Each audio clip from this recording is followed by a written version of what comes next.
আসসালামু আলাইকুম, সবাই কেমন আছেন? আলহামদুলিল্লাহ আমরা অনেক ভালো আছি। তো আজকে পঞ্চম রোজা শেষ হলো আলহামদুলিল্লাহ। তো আজকে ইফতারিতে খুবই সিম্পল আয়োজন ছিল, হালিম আর পেঁয়াজু আর ছোলা বুনা।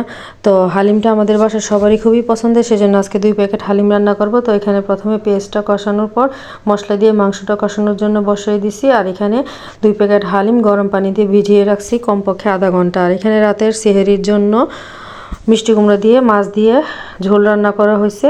তো এখন মাংসটা কষানোর পর এখানে হালিমটা দিয়ে দিলাম। আর হালিম কে কে রোজায় খান আর কে কে পছন্দ করেন সবাই অবশ্যই কমেন্ট করবেন। তবে আমার মনে হয় হালিম কম বেশ এমন কোনো গড় বাদ নেই যে এই রোজায় খাওয়া হয় না, কারণ হালিমটা সবারই খুবই পছন্দের খাবার। এই যে আমার হালিমের ফাইনাল লুক।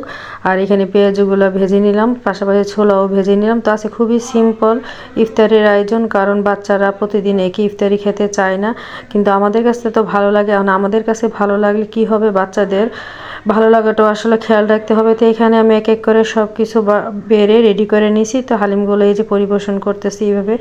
তো আসলে হালিমটা আলহামদুলিল্লাহ খুবই মজা হয়েছে। আর কে কে হালিম পছন্দ করেন সবাই অবশ্যই কমেন্ট করবেন। সবাই ভালো থাকবেন।